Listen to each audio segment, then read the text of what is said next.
سراپا آرزو ہونے نے بندہ کر دیا ہم کو، وگرنہ ہم خدا تھے گر دلے بے مدعا ہوتے۔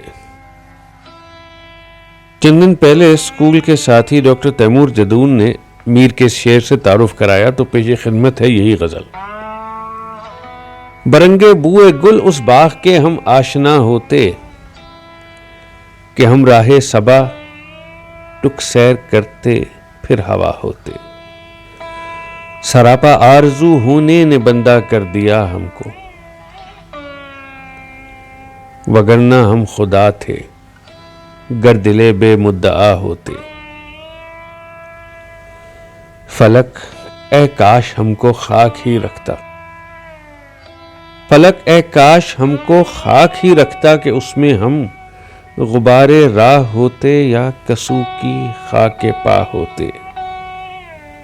الہی کیسے ہوتے ہیں جنہیں ہے بندگی خواہش، ہمیں تو شرم دامن گیر ہوتی ہے خدا ہوتے۔ الہی کیسے ہوتے ہیں جنہیں ہے بندگی خواہش، تو ہے کس ناحیے سے اے دیار عشق کیا جانوں، تیرے باشندگاں ہم کاش سارے بے وفا ہوتے۔ اب ایسے ہیں کہ سانے کے مزاج اوپر بہم پہنچے، اب ایسے ہیں کہ سانے کے مزاج اوپر بہم پہنچے، جو خاطر خواہ اپنے ہم ہوئے ہوتے تو کیا ہوتے۔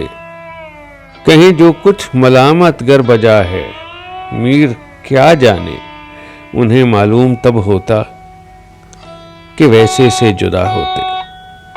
ہمیں سمجھایا جا رہا ہے کہ اس دنیا میں دل نہیں لگانا چاہیے، ہمیں چاہیے کہ اس دنیا میں ہم ایسے رہیں برنگے بوئے گل پھول کی خوشبو جیسے رہتی ہے، چند لمحے کی زندگی ہے اس کی اور وہ ہوا ہو جاتی ہے کچھ لوگوں کو خوشی دے کے۔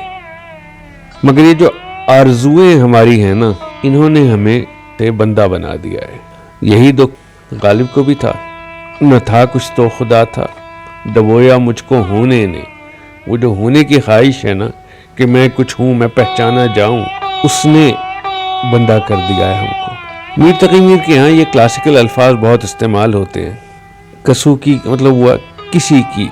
میر یہاں پہ آپ سمجھے تو سورہ نبا کی آخری آیت کی تفسیر کر رہے ہیں کہ جب انسانوں کے ہاتھوں میں ان کے نام اعمال تھمائے جائیں گے یوم حشر، تو وہ کہیں گے کہ اے کاش ہم خاک ہی رہتے، ہم کیوں انسان ہوئے اور ساری غلطیاں کی اور گناہ کیے، اے کاش فلک ہم کو خاک ہی رہنے دیتا۔ الہی کیسے ہوتے ہیں جنہیں ہے بندگی خواہش۔ بندگی کروانا تو اللہ کا حق ہے، اور کسی کو کیسی جرت ہو سکتی ہے اس کی۔ ہمیں اللہ نے بہترین طریقے پہ بنایا ہے۔ لقد خلقنا الانسان فی احسن تقویم۔